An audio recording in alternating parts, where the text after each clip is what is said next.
Hindi pa naaabot ng araw ang tuktok ng langit nang pumasok si Roberto Santiago sa eleganteng dealership sa Hilagang Mexico City. Nakasuot siya ng simpleng linen shirt at dress pants na suot na sa edad. Sa reception, dalawang empleyado ang nagpalitan ng tingin at ironic na ngiti. Ang isa sa kanila, si Susana, ay bumulong-bulong. Isa pang mausisa na tao.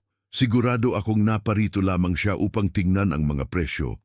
Naglakad si Roberto sa gitna ng mga luxury model na may maasikasong titig. Huminto sa harap ng isang bagong inilunsad na itim na SUV. Habang papalapit siya para hawakan ang doorknob, halos tumalon sa harap niya ang isang tindero na nagngangalang Carlos. "Sir, pakiusap. Ang modelong ito ay hindi para ipakita. Inirerekomenda namin ang pagtingin sa mga sasakyan sa kabilang panig.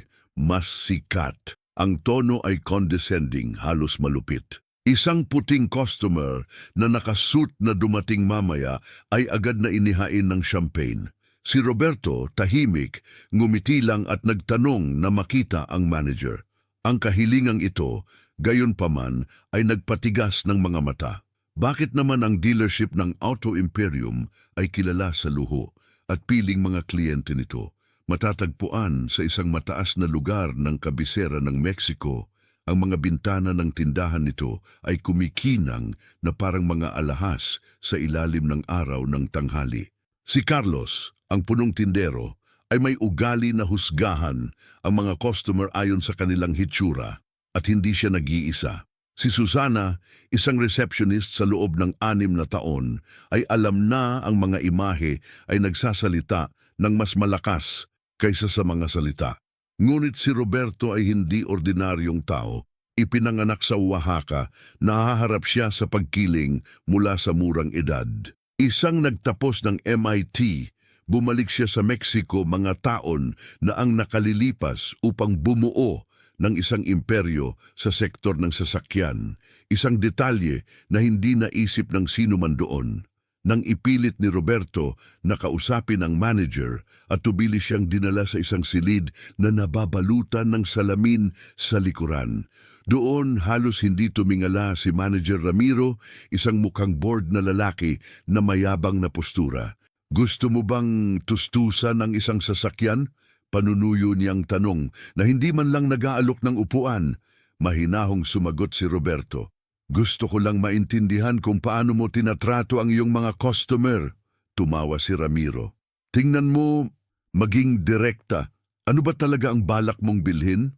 Nang hilahin ni Roberto ang isang folder na may selyo ng Santiago Motors Holding mula sa kanyang bulsa, namutla si Ramiro. At bago pa siya makapagtanong ng kung ano-ano ay nag-vibrate ang kanyang cellphone. Ito ay isang tawag mula sa regional director na nag-aanunsyo na ang bagong CEO ay gagawa ng isang sorpresang pagbisita sa unit sa umagang iyon. Nag-cross arms si Roberto at tiningnan ang manager sa mata. Sana ang opisyal na pagtanggap ay karapat-dapat sa kumpanyang aking kinakatawan. Habang naghihintay si Roberto sa silid, nagbulungan sina Susana at Carlos sa reception na pinagtatawanan ang inconvenient client. Hindi nila alam na ang lahat ng kilusan sa punong tanggapan ng kumpanya nitong mga nakaraang buwan ay umikot sa pagdating ng isang bagong CEO, isang misteryosong executive na humiling ng paglilihim hanggang sa araw ng opisyal na pagbisita. Kasabay nito, ang isang bagong empleyado, si Miguel, ay nakamasid sa eksena ng may kakulangan sa ginhawa. Bagong trabaho at nagmula sa isang katutubong komunidad, alam niya kung ano ang pakiramdam ng tratuhin ng may paghamak. Nang makita ang postura ni Roberto at ang mga reaksyon ng kanyang mga kasamahan, may nagsabi sa kanya na hindi ang lalaking ito ang inaakala nila. Makalipas ang ilang minuto, ang dealership ay kinuha sa pamamagitan ng hindi pangkaraniwang aktibidad. Nakaparada sa harap ng gusali ang mga itim na kotse mula sa corporate fleet. Bumaba mula roon ang regional director, kasama ang 2 tagapayo at isang cameraman, na inihahanda ang lahat para sa formal na pagtatanghal ng bagong CEO.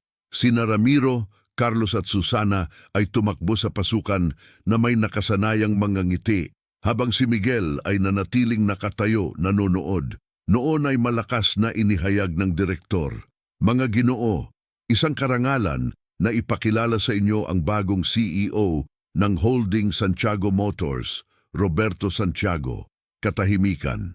Ang kamera ay nakapan patungo sa panloob na pintuan ng meeting room kung saan lumabas si Roberto na may matatag na postura na ngayon ay nakasuot ng blazer na may suot na golden crest ng kumpanya. Napalunok si Carlos. Naiwang tulala si Susana. Sinubukan ni Ramiro ng ngumiti, ngunit pinagpapawisan siya ng malamig. Huminto si Roberto, tumingin sa paligid at simpleng sinabi, "Ngayon, pag-usapan natin ang tungkol sa serbisyo sa customer." Kapansin-pansing nagbago ang mood sa dealership. Ang mga ngiti ay napalitan ng gulat. Sinubukan ni Ramiro na bigyang katwiran ang hindi pagkakaunawaan, ngunit malamig na pinutol siya ng regional director. Iniwasan ni na Carlos at Susana ang anumang pagtatama ng mata kay Roberto, habang si Miguel, kahit kinakabahan, ay nanatiling matatag sa kanyang kinatatayuan.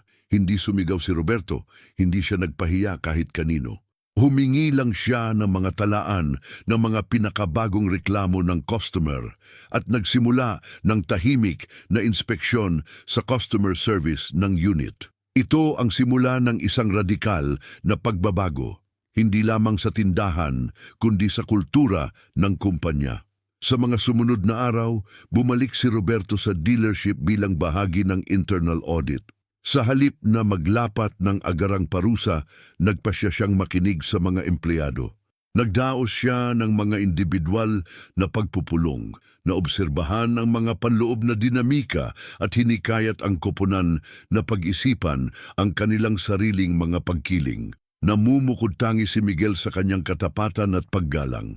Inanyayahan siya ni Roberto na sumali sa isang programa sa pamumuno ng kumpanya na nagbibigay daan para sa isang bagong henerasyon ng mga profesional na may magkakaibang mga background. Sina Carlos at Susana ay sumailalim sa mandatoryong corporate re-education training.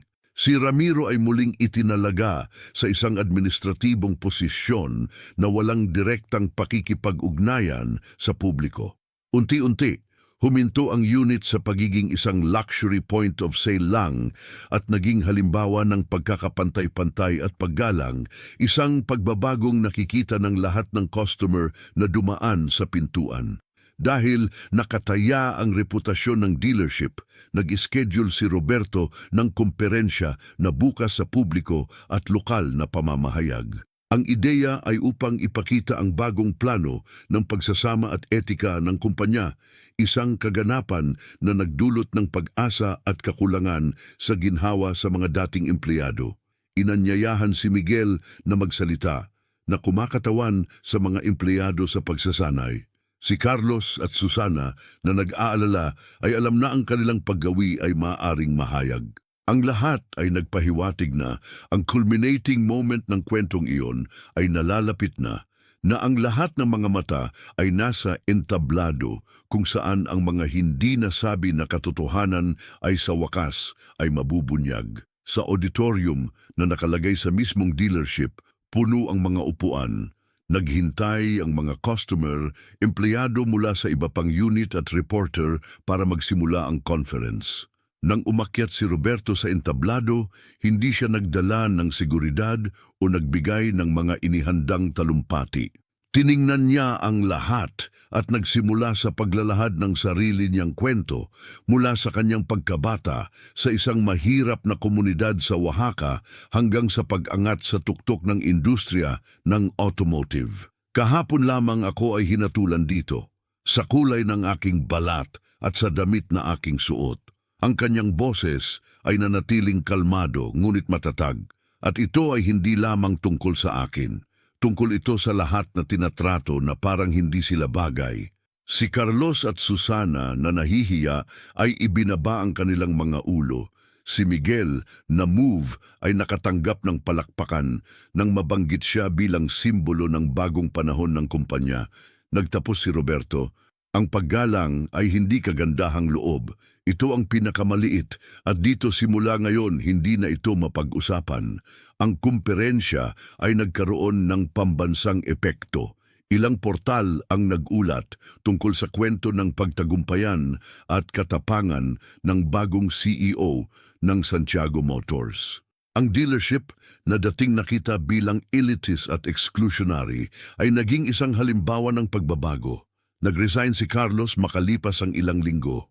Si Susana, pagkatapos ng malalim na pagmuni-muni, ay nagpasya na bumalik sa pag-aaral at makisali sa mga panloob na proyektong panlipunan. Naging assistant manager si Miguel at si Roberto. Sinundan niya ang kanyang landas bilang isang pinuno, hindi lamang ng isang kumpanya, ngunit ng isang tahimik at kinakailangang pagbabago. Makalipas ang mga buwan, isang batang estudyante ang pumasok sa parehong dealership. Siya ay itim, mahiyain at hinahanap ang kanyang unang sasakyan. Tinanggap siya ni Miguel na may taimtim ng ngiti. Sa dingding sa likod ng counter, isang naka-frame na parirala ang nakasulat, "Husga kaunti, makinig pa. Ang susunod na CEO ay maaaring nasa harap mo." Kung naantig ka sa kwentong ito sa anumang paraan, pagnilayan, ilang beses natin hinuhusgahan ang isang tao sa pamamagitan lamang ng kanilang hitsura. Gaano karaming mga pagkakataon ang pinalampas natin sa pamamagitan ng hindi makita ang higit sa kung ano ang ipinapakita ng ating mga mata? Ibahagi ang kwentong ito sa isang taong nangangailangan ng paalala ng kapangyarihan ng empatiya at paggalang. At kung gusto mo ng higit pang kapanapanabik na mga kwentong tulad nito, mag-subscribe sa channel, i-on ang mga notification at iwanan sa mga komento kung ano ang higit na nakaapekto sa iyo sa paglalakbay na ito. Ang iyong boses ay nagbibigay inspirasyon din sa pagbabago.